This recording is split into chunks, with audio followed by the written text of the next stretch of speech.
నమస్తే, welcome to magazine story. కూటమి ప్రభుత్వం ఏర్పడి 6 నెలలు దాటి 7వ నెల నడుస్తోంది. 3 పార్టీల సర్కార్ పాలన మొదలై 6-7 నెలలు గడవక ముందే అన్ని వర్గాల ప్రజల్లో తీవ్ర అసంతృప్తి.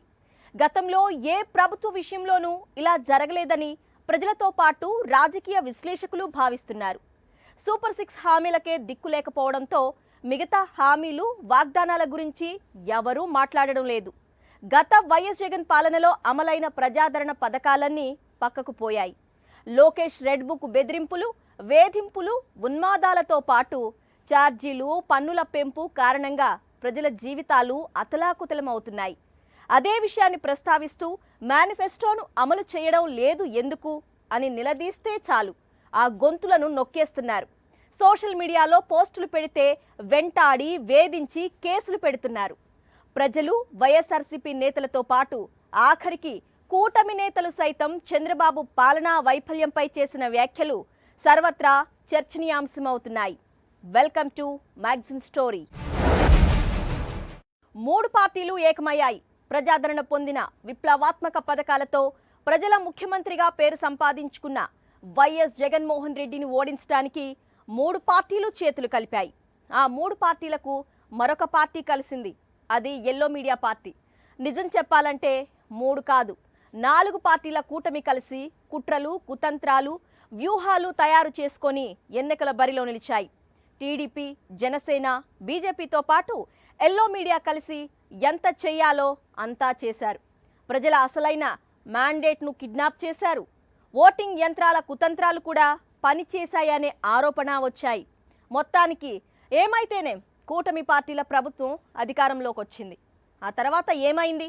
వారు ఇచ్చిన హామీలు, వాగ్దానాలు అమలయ్యాయా అనే ప్రశ్న వేసుకుంటే అరకొర హామీలు తప్ప అంతా మోసమే అని తేల్తోంది.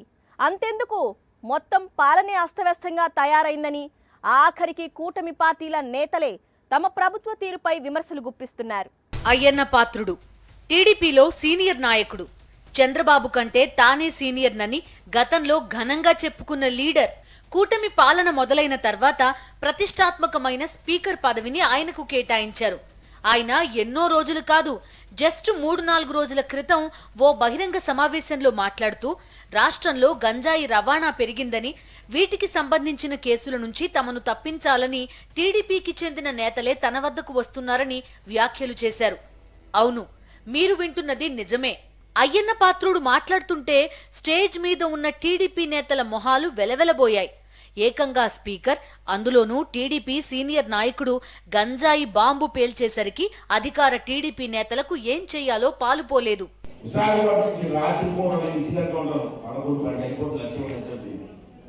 రోడ్డు పక్కన ప్రతి మధు దగ్గర చిన్న కుర్రోలు 12-13-14 సంవత్సరాల కుర్రవాళ్ళు మొదటి కూర్చొని గంజాయి అవుతారండి. వీళ్ళందరూ చూస్తారు. ఎవరైనా పెద్ద వెళ్ళి నర్సీపాటు మధుదే కాదు, అది కుర్రోడు గంజాయి అవుతుంటే ఒక పెద్ద 65 సంవత్సరాలు అతను మోటార్ సైకిల్ ఆపేసి, ఏదో బాబు మీ వయసురా, ఈ గంజాయి తాగడం తప్పురా, మానంరా అంటే నువ్వురా నాకు చెప్పాల్సి ఇప్పుడు కుడిసేదట. ఇవాళ చెప్తానండి, గంజాయి కావాలని పడ్డవాడు జీవితం సర్వనాశనం అయిపోతుంది. అందులో పిల్లలండి, చిన్న పిల్లలండి, 14 సంవత్సరాలు 15 సంవత్సరాల పిల్లలు తాగుతుంటే ఈ సంవత్సరాలు ప్రభుత్వం చిన్న పిల్లలు సైతం గంజాయి సేవిస్తున్నారని, తాను విశాఖ నుంచి నర్సీపట్నం వెళ్లే దారిలో ఎంతో మంది గంజాయి సేవిస్తూ కనిపించారని, కూటమి ప్రభుత్వ వైఫల్యాలను కళ్లకు కట్టినట్టు ఏకంగా స్పీకర్ అయ్యన్న పాత్రుడే వివరించడం రాజకీయ వర్గాల్లో చర్చనీయాంశంగా మారింది. ఇక్కడ పరిగెత్తుతూ తనిఖీలు చేస్తున్న ఈయన TDP MLA Kolikapudi Srinivasarao, Tiruvuru assembly నియోజకవర్గ ప్రజాప్రతినిధి. రాష్ట్రంలో చాలా మందికి పరిచయం ఉన్న నాయకుడు, విశ్లేషకుడు. తన నియోజకవర్గంలో నడుస్తున్న బెల్ట్ షాపుల బాగోతాన్ని బయటపెట్టే సాహసం చేశారు. తనిఖీల తర్వాత ఆయన మాట్లాడిన మాటలు వింటే కూటమి సర్కార్ను నిలబెట్టి బెల్ట్తో కొట్టినట్టుగా ఉన్నాయని అనిపించక మానదు. బెల్ట్ షాపులు పెట్టుకుని దందా చేస్తున్న 4 మద్యం షాపులను సీజ్ చేయమని ఎమ్మెల్యే కొలికపూడి ఆదేశాలిచ్చారు. ఆ తర్వాత ఆయన ఏమన్నారో మీరే వినండి. తిరువూరు పట్టణంలో అఫీషియల్ గా 4 మద్య షాపులు ఉన్నాయి. నాకు వచ్చిన సమాచారం ప్రకారం ఒక 35 బెల్ట్ షాపులు ఉన్నాయి. ఈ 35 బెల్ట్ షాపులతో పాటు నియోజకవర్గంలో 4 మండలాల్లో మొత్తం 130 దాకా బెల్ట్ షాపులు ఉన్నాయి. ఇప్పుడు ఎదురుగా ఉన్న వైన్ షాప్ వాళ్ళు ఇక్కడ ఒక 5-6 బెల్ట్ షాపులు నడుపుతున్నారు. ముందు ఈ వైన్ షాపుని లైసెన్స్ క్యాన్సిల్ చేయాలి.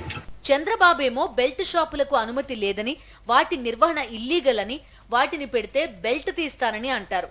మరోవైపు రాష్ట్ర వ్యాప్తంగా ప్రతి నియోజకవర్గాల్లో ప్రతి వైన్ షాప్ కు అనుబంధంగా పదుల సంఖ్యలో బెల్ట్ షాపులు పెట్టుకున్నారు. గడప వద్దకే పాలన కాదు, గడప వద్దకే మద్యం తీసుకుపోయిన ఘనతను చంద్రబాబు ఆధ్వర్యంలో కూటమి సర్కార్ సాధించింది. రాష్ట్రంలో కూటమి పాలన ఎలా ఉందో చెప్పడానికి గంజాయి, మద్యం మాఫియాలనే ఈ 2 ఉదాహరణలతో పాటు వీటిని తలదన్నే మరొక విమర్శను కూడా చూద్దాం. దాన్ని చేసింది ఎవరో కాదు, డిప్యూటీ సీఎం పవన్ కళ్యాణ్. 2 నెలల క్రితం పిఠాపురం పర్యటనలో ఆయన చేసిన వ్యాఖ్యలు అప్పట్లో సంచలనం సృష్టించాయి. డైవర్షన్ పాలిటిక్స్ లో భాగంగా చేశారేమోననే విశ్లేషణలు కూడా వచ్చాయి. డిప్యూటీ సీఎం పవన్ ఏకంగా ముఖ్యమంత్రి చంద్రబాబును ఉద్దేశించి పరోక్షంగా, హోమ్ మినిస్టర్ అనితను ఉద్దేశించి ప్రత్యక్షంగా ఏమన్నారో మరొక్క మారు విందాం. ఒకసారి ఎందుకు ఒక ప్రభుత్వం ఉన్నప్పుడు పెరుగుతాయి, ఒక ప్రభుత్వం ఉన్నప్పుడు తగ్గుతాయి. గత 3 నెలల నుంచి డే 1 నుంచి నేను అధికారంలోకి వచ్చినప్పటి నుంచి ఒకటే చెప్పాను, అసెంబ్లీలో కూడా మీరు చూశారు. లా అండ్ ఆర్డర్ బలంగా పెట్టండి అధికారులకు చెప్తా ఉంటే అధికారులకు అలవాటు పోయింది. క్రిమినల్ కి కులం ఉండదు, క్రిమినల్ కి మతం ఉండదు. ఎన్నిసార్లు చెప్పాలి పోలీస్ అధికారులకి? వీడిని అరెస్ట్ చేయాలంటే వాడు కులం సమస్య వస్తుంది. కులం ఎందుకు సమస్య వస్తుంది? ఒక 3 ఏళ్ల ఆడబిడ్డని రేప్ చేసి చంపేస్తే కులాన్ని వెనకేసుకొస్తారా మీరు? ఏం మాట్లాడుతున్నారు మీరు? మీరు ఐపీఎస్ కదా మీరు చదువుకుంది. ఇండియన్ పీనల్ కోడ్ ఏం చెప్తుందో మీకు? భారతీయ శిక్షణ స్మృతి ఏం చెప్తుందో మీకు? క్రిమినల్స్ ని వెనకేసుకు రమ్మని చెప్తుందా మీకు? పోలీసు అధికారులు కూడా చెప్తున్నాను, డీజీపీ గారికి కూడా చెప్తున్నాను, ప్రజల ఆవేదనను మీకు తీసుకొస్తున్నాను. ఇంటెలిజెన్స్ అధికారులకు చెప్తున్నాను, జిల్లా ఎస్పీలకు చెప్తున్నాను, జిల్లా కలెక్టర్లకు చెప్తున్నాను. లా అండ్ ఆర్డర్ చాలా కీలకమైంది అభివృద్ధికి, చాలా కీలకం. దయచేసి దీన్ని మర్చిపోకండి. 10 సార్లు దీన్ని చెప్పించుకోకండి మా చేత. మా బంధువు అండి, మా రక్తం అండి అంటే మడత పెట్టి కొట్టండి వాళ్ళని తప్పులు చేస్తే. హోమ్ మినిస్టర్ అనిత గారు కూడా చెప్తా ఉన్నాను, మీరు మంత్రి, మీరు హోమ్ మినిస్టర్, మీరు. నేను పంచాయతీరాజ్ శాఖ మంత్రిని, నేను అటవీ శాఖ మంత్రిని, పర్యావరణ శాఖ మంత్రిని. హోం మంత్రి శాఖ మీరు బాధ్యత వహించండి. నేను హోంశాఖ తీసుకున్న పరిస్థితులు వేరుగా ఉంటాయి, గుర్తుపెట్టుకోండి. ఇలాగే మీరు తీసుకొస్తా ఉండండి. మీరు నిశ్చలంగా ఉండండి, ఏమి చేయకుండా. హోం బాధ్యతలు కూడా తీసుకోవాల్సి వస్తుంది, గుర్తుపెట్టుకోండి. గంజాయి మాఫియా కారణంగా గంజాయి రవాణా విచ్చలవిడిగా రాష్ట్రాన్ని కబళిస్తోంది. చిన్న పిల్లలు సైతం దాని బారిన పడ్డారు. మద్యం మాఫియా రాక్షసత్వానికి పరాకాష్ఠగా రాష్ట్ర వ్యాప్తంగా బెల్ట్ షాపులు ఏర్పాటయ్యాయి. ఇక అత్యాచారాలు, శాంతి భద్రతల పరిస్థితి అత్యంత ఘోరంగా ఉంది. ఇవి పాలనలో కీలక అంశాలు. వీటిపైన ఏకంగా speaker Chintakayala Ayyanna Patrudu, MLA Kolikapudi Srinivasarao, deputy CM Pawan Kalyan విమర్శలు చేయడమంటే ఇది సాదాసీదా విషయం కాదు. ఇలాంటి విమర్శలు వైఎస్ఆర్సీపీ నేతలు చేయడం వేరు, ఏకంగా కూటమి ప్రభుత్వంలోని కీలక నాయకులు చేయడం వేరు. బోత్ ఆర్ నాట్ సేమ్ అని రాజకీయ విశ్లేషకులు అంటున్నారు. వైఎస్ఆర్సీపీ నేతలు చేస్తే ప్రతిపక్షం కాబట్టి చేశారని అంటారు. వారు అధికారంలో లేరు కాబట్టి విమర్శలు, ఆరోపణలు చేయడం సమంజసమే అని సమర్థిస్తారు. కానీ ఏకంగా అధికార కూటమి పార్టీల నేతలే చంద్రబాబు ప్రభుత్వ వైఫల్యాలపై మాట్లాడుతున్నారు. రాష్ట్రంలో పాలన ఏ స్థాయికి దిగజారిపోయి అధమ స్థాయిలో ఉందనే విషయాన్ని ఆ విమర్శలు చెప్పకనే చెబుతున్నాయి. ఆంధ్రప్రదేశ్లో కూటమి ప్రభుత్వం ఏర్పడి 6 నెలలు పూర్తయి 7వ నెల గడుస్తోంది. 1 తప్ప హామీలన్నిటికీ తూట్లు పొడిచారు. ఒక మాటలో చెప్పాలంటే మేనిఫెస్టోను డస్ట్బిన్లో పడేశారు. సూపర్ 6 పేరు చెప్పి సూపర్ డూపర్ చీటింగ్ చేశారు. ఇచ్చిన ఏ ఒక్క హామీని నెరవేర్చకపోగా గత 5 ఏళ్లు అమలైన పథకాలు, వ్యవస్థలన్నింటినీ రద్దు చేసి పేద వర్గాలకు తీరని ద్రోహం తలపెట్టారు. ప్రజలకు అందాల్సిన ఆర్థిక సాయం అందడం లేదు. దీనికి తోడు ప్రజలనే దోచుకోవటానికి సరికొత్త ఎత్తుగడలు మొదలుపెట్టారు. పన్నుల పెంపు, ఛార్జీల బాదుడుతో జనాన్ని పీల్చి పిప్పి చేయాలనే వ్యూహం పన్నారు. ఆ విధంగా సంపద సృష్టిస్తామని కఠిన వాస్తవాన్ని చెప్పకనే చెబుతున్నారు. ఒక ఇంట్లో చదువుకునే పిల్లలు ఎంతమంది ఉంటే అంతమందికి ఏటా 15,000 రూపాయల చొప్పున ఇస్తామని చెప్పి తల్లికి వందనం అనే పథకాన్ని ఊరువాడ ప్రచారం చేశారు. మళ్ళీ మన ప్రభుత్వం వచ్చాక అందరికీ కూడా మళ్ళీ చెప్తున్నాను చూడండి, రాసి పెట్టుకోండి. మళ్ళీ 15,000, 15,000, 15,000, 15,000, 15,000, 15,000, 15,000, మీకు 18,000, మీకు 18,000, మీకు 18,000, మీకు 18,000 రాసి పెట్టుకోండి. మళ్ళీ ఇంకొక అమ్మాయి వచ్చింది, అమ్మాయికి 15,000. రాష్ట్రంలో స్కూల్కు వెళ్లే ప్రతి విద్యార్థికి ఏడాదికి 15,000 రూపాయల చొప్పున ఓ కుటుంబంలో ఎంతమంది విద్యార్థులు ఉంటే అంతమందికి ఇస్తామన్న ఈ హామీ గాలికెగిరిపోయింది. రాష్ట్రంలో 100% అక్షరాస్యత కోసం వైఎస్ జగన్ ప్రారంభించిన అమ్మఒడి అనే మానవీయ పథకాన్ని అటకమీదకెక్కించారు. తల్లికి వందనం అంటూ ప్రజలను తప్పుదోవ పట్టించి వంచన చేశారు. అమ్మకు వందనం, ఎంతమంది పిల్లలుంటే అంతమందికి 15,000 రూపాయలు ఇచ్చే బాధ్యత నేను తీసుకుంటా. వైఎస్ జగన్ పాలనలో క్రమం తప్పకుండా రైతు భరోసా పథకం అమలయ్యేది. అన్నదాతలకు పంట పెట్టుబడి సాయం అందేది. రైతు భరోసా పేరును మార్చి అన్నదాత సుఖీభవ అని పేరు పెట్టిన కూటమి సర్కార్ పేరు మార్పుకే పరిమితమైంది.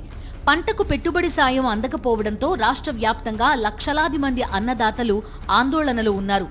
ఏటా 20,000 రూపాయల చొప్పున పెట్టుబడి సాయం అందుతుందనే ఆశ నిరాశగా మారడంతో వారి ఆవేదన చెప్పడానికి వీలు లేకుండా పోయింది.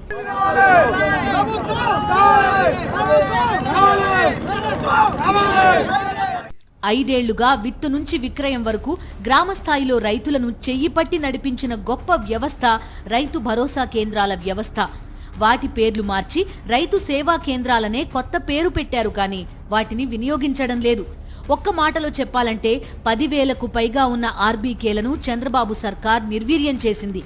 బాబు రైతు వ్యతిరేక పాలన కారణంగా గత 6 నెలలలో 70 మందికి పైగా ఆత్మహత్యలకు పాల్పడడం రాష్ట్రంలో రైతుల దయనీయ పరిస్థితులకు నిదర్శనంగా నిలుస్తోంది. యువతకు ఉద్యోగాలు లేదంటే నెలకు 3,000 రూపాయల నిరుద్యోగ భృతి ఇస్తామన్న చంద్రబాబు హామీ నీటిలో కలిసిపోయింది.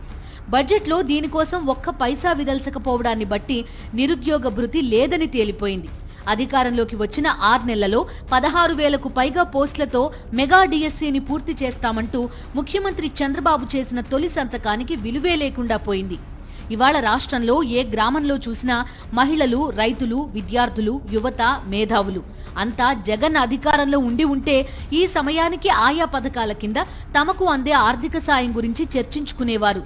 గత 5 ఏళ్లు విద్య, వైద్యం, వ్యవసాయ రంగాలకు అత్యంత ప్రాధాన్యత ఇచ్చి పారదర్శక పాలనతో వ్యవస్థలు, పథకాలను ప్రజల ఇంటి వద్దకే చేరవేసిన జగన్ పాలనను గుర్తు చేసుకుంటున్నారు.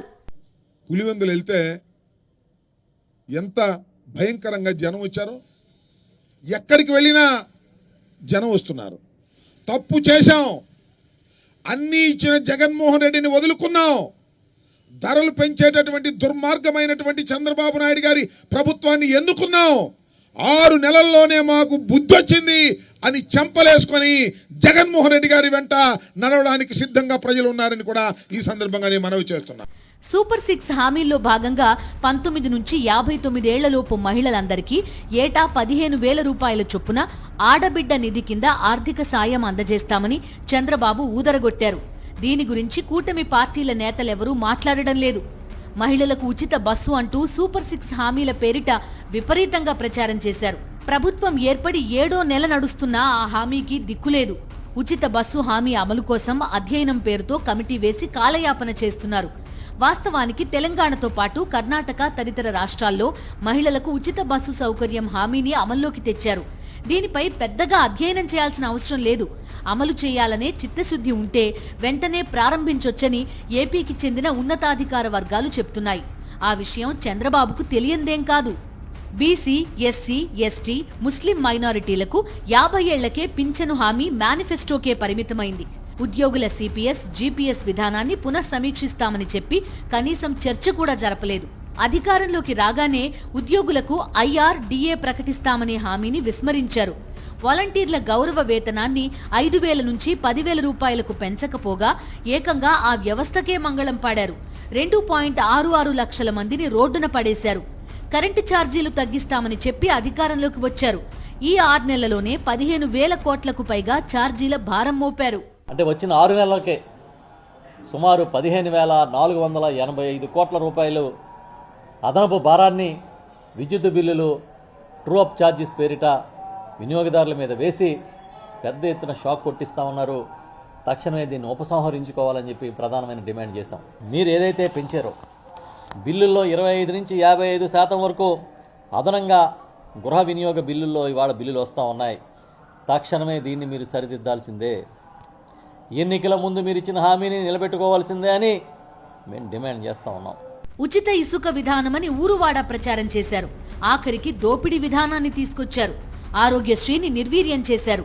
అడిగితే కేంద్ర ప్రభుత్వం పథకం ఉంది కదా అని ఆ బాధ్యత నుంచి తప్పుకుంటున్నారు. ఏడాదికి 3 గ్యాస్ సిలిండర్లు ఉచితంగా ఇస్తామని చెప్పి ఎక్కడ లేని జిమ్మిక్కులతో మహిళలను మోసం చేస్తున్నారు. ఏటా 3 గ్యాస్ సిలిండర్లు ఇవ్వాలంటే 4,000 కోట్ల రూపాయలు అవసరం. కానీ ఈ ఏడాది బడ్జెట్లో కేవలం 895 కోట్ల రూపాయలు మాత్రమే ప్రభుత్వం కేటాయించింది. అంటే ఈ హామీ కూడా అరకొరగానే అమలవుతోందనే విషయాన్ని ప్రత్యేకంగా చెప్పాల్సిన అవసరం లేదు. ప్రభుత్వ ఆధ్వర్యంలో మద్యం దుకాణాల విధానాన్ని రద్దు చేసిన సీఎం చంద్రబాబు టీడీపీ సిండికేట్ దోపిడీకి రాచబాట పరిచారు. తద్వారా రాష్ట్రంలోని 3,396 మద్యం దుకాణాలు టీడీపీ సిండికేట్కి వెళ్లిపోయాయి. ప్రతి మద్యం దుకాణం పరిధిలో 4 నుంచి 10 వరకు బెల్ట్ షాపులు ఏర్పాటు చేసి ఊరువాడ మద్యాన్ని ఏరులై పారిస్తున్నారు. మద్యం విక్రయాల ద్వారా టీడీపీ సిండికేట్ ఏటా 41,850 కోట్ల రూపాయల చొప్పున 5 ఏళ్లలో 2.09 లక్షల కోట్ల దోపిడీకి పన్నాగం పన్నారనేది రాజకీయ పరిశీలకుల అంచనా. సంపద సృష్టిస్తానని నమ్మబలికి అధికారంలోకి వచ్చిన చంద్రబాబు రాష్ట్రాన్ని అప్పుల ఊబిలోకి దించుతున్నారు. ఆయన తనకు తన వారికి ఎక్కడలేని సంపదను సృష్టించుకుంటున్నారనే విమర్శలు వెల్లువెత్తుతున్నాయి. 6 నెలల్లో దాదాపు 1,00,000 కోట్ల మేర కొత్త అప్పులు చేసి రికార్డు సృష్టించారని గణాంకాల ద్వారా తెలుస్తోంది. అతి తక్కువ సమయంలో అత్యంత అప్పులు ఎక్కువ చేసిన ముఖ్యమంత్రిగా బాబు గుర్తింపు పొందారని ఆర్థిక రంగ నిపుణులు స్పష్టం చేస్తున్నారు. ఇందులో ఎలాంటి సందేహం లేదు. పెరిగిన పన్నులు, ఛార్జీల సాక్షిగా కూటమి ప్రభుత్వం అన్ని వర్గాల ప్రజలను మోసం చేసిందనే విషయం 6-7 నెలలకి అందరికీ అర్థమైపోయింది. ఆకాశమే హద్దు అన్నట్లుగా హామీలను ఇచ్చి పాలనలోకి వచ్చిన చంద్రబాబు ప్రభుత్వం జగన్ పథకాల కంటే మిన్నగా ఆర్థిక సాయం చేస్తామని చెప్పి తప్పుదోవ పట్టించిన చంద్రబాబు ప్రభుత్వం ప్రజలను నిండా ముంచింది. నమ్మక ద్రోహం చేసింది. సూపర్ 6 లేదు, సూపర్ 7 లేదు. 6 నెలల్లోనే ఇదివరకెన్నడూ లేనంతగా బాబు ఆధ్వర్యంలోని కూటమి సర్కార్ ప్రజా వ్యతిరేకతను మూటగట్టుకుంది. ప్రశ్నించిన వారిపై పగబట్టి కేసులు పెట్టి వేధిస్తోంది. ఈ నేపథ్యంలో ప్రజల గొంతుకగా ఈ దుర్మార్గ ప్రభుత్వాన్ని ప్రశ్నిద్దాం, నిలదీద్దామంటూ మాజీ ముఖ్యమంత్రి వైఎస్ జగన్మోహన్ రెడ్డి ఇచ్చిన పిలుపుతో అన్ని వర్గాల ప్రజలు రోడ్ల మీదకు వచ్చి నిరసన తెలుపుతున్నారు. కూటమి నయవంచన పాలనపై వైఎస్ఆర్సీపీ నిర్వహించిన నిరసన కార్యక్రమాలే ప్రజల్లో పెరిగిన తీవ్ర వ్యతిరేకతకు నిదర్శనం. కూటమి ప్రభుత్వం అధికారంలోకి వచ్చి 6.5 నెలలు దాటిపోయి 7వ నెల గడుస్తోంది. 3 పార్టీల తరపున ముఖ్యమంత్రిగా ఉన్న చంద్రబాబు రాజకీయాల్లో సుదీర్ఘ అనుభవం ఉన్న వ్యక్తి. మరి అలాంటి నాయకుడు ఏం చేయాలి? ప్రస్తుతం ఏం చేస్తున్నారు? సింపుల్గా చెప్పాలంటే ప్రజలకు చుక్కలు చూపిస్తున్నారు. ఎడాపెడా పన్నులు వసూలు చేస్తూ ఛార్జీల భారం మోపుతూ జనం నడ్డి విరిచేస్తున్నారు. అంతేకాదు ప్రజా వ్యతిరేక విధానాలను ప్రశ్నిస్తున్నారన్న కారణంతో ప్రతిపక్ష వైఎస్ఆర్ కాంగ్రెస్ పార్టీని టార్గెట్ చేశారు. ఆ పార్టీ అభిమానులను వేధించి వెంటాడి అరెస్ట్ చేస్తున్నారు. ఈ నేపథ్యంలో కూటమి విషపూరిత పాలనపై మాజీ మంత్రి విడుదల రజనీ మండిపడ్డారు. కూటమి ప్రభుత్వానికి మానవత్వం లేదని, బాబు సర్కార్ ఫోకస్ అంతా రాజకీయ కక్ష సాధింపులకే సరిపోయిందని, మహిళలకు భద్రత కల్పించాలనే ఆలోచన వారికి లేదని విమర్శించారు. ఏం పట్టించుకోవట్లేదు. వాళ్ళ ఆలోచన ఎంతసేపు ఏముందండి? ఎంతసేపు YSR Congress party social media, state వ్యాప్తంగా వైఎస్ఆర్ కాంగ్రెస్ పార్టీ సోషల్ మీడియాలో ఏమవుతుంది, ఎవరేం పోస్ట్ పెట్టారు, ఎవరిని ఇళ్లలోంచి తెచ్చి తీసుకురావాలి, ఆడకేసి పెట్టాలి, జైల్లో వేయాలి, ఎవరు ఎక్కడ దొరుకుతారు, ఎవరు ఈరోజు పోస్ట్ పెట్టారు, ఎవరు 5 ఏళ్ల కింద పోస్ట్ పెట్టారు, ఎవరిని ఎప్పుడు తీసుకురావాలనే దాని మీద, అంటే మొత్తం కూడా మనం చూసినట్టయితే ఉమెన్ సేఫ్టీ లేదు, ఏం లేదు, లా అండ్ ఆర్డర్ లేదు, ఏం లేదు. YSR Congress party social media చుట్టూ తిరుగుతుంది. కాబట్టి దీని మీద ఉన్న ఇంట్రెస్ట్ దీని మీద లేదు. 2 సీజన్లు గడుస్తున్నా రైతులకు పెట్టుబడి సాయం అందలేదు. కూటమి ప్రభుత్వం ఇస్తామన్నా 20,000 రూపాయల సాయం ఇస్తారో లేదో తెలియడం లేదని రైతులు ఆందోళన చెందుతున్నారు. అంతేకాదు పంటలకు గిట్టుబాటు ధర దక్కక ఉచిత పంటల బీమా రద్దుతో ధీమా లేక వారు దిక్కుతోచని స్థితిలో ఉన్నారు. ఈ నేపథ్యంలో లక్షలాది మంది అన్నదాతల కష్టాలు తీరాలనే లక్ష్యంతో ఈ నెల 13న వైఎస్ఆర్సీపీ పోరుబాట నిర్వహించింది. వైఎస్ఆర్సీపీ అధ్యక్షుడు వైఎస్ జగన్మోహన్ రెడ్డి ఇచ్చిన పిలుపు మేరకు ఆ పార్టీ నేతలు అన్ని జిల్లాల్లో కలెక్టర్ కార్యాలయాల వరకు నిర్వహించిన ర్యాలీలు విజయవంతమయ్యాయి.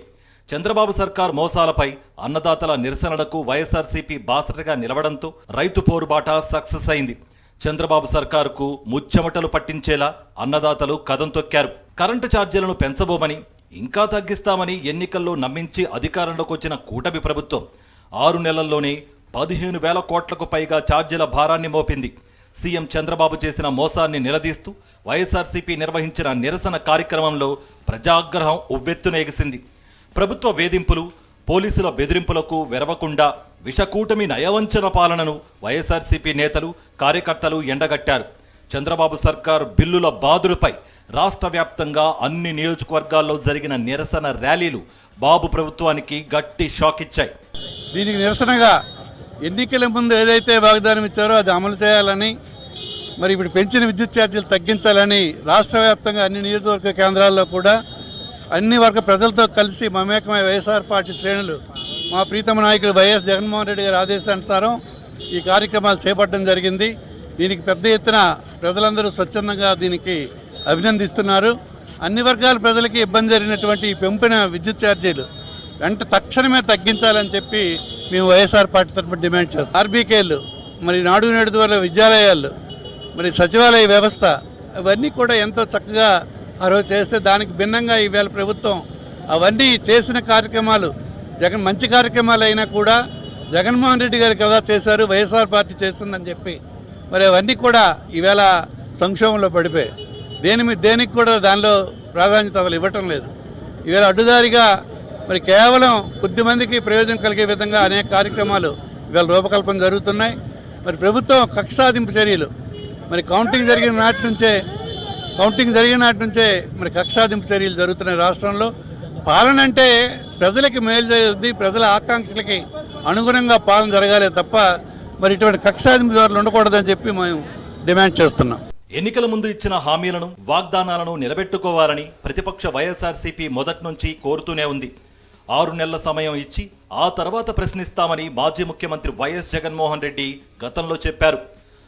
అందుకు అనుగుణంగానే ఆ పార్టీ ప్రజాక్షేత్రంలోకి దూసుకువచ్చి అంశాల వారీగా కూటమి ప్రభుత్వాన్ని నిలదీస్తోంది. 6 నెలలు గడవక ముందే కనీ విని ఎరుగని రీతిలో కూటమి ప్రభుత్వంపై పెరిగిన ప్రజా వ్యతిరేకత సాక్షిగా పోరుబాట పట్టింది, ప్రజా గొంతుకై నిలిచింది. ఈ క్రమంలోనే వచ్చే నెల 3వ తేదీన మరొక పోరుబాట కార్యక్రమాన్ని నిర్వహించబోతోంది.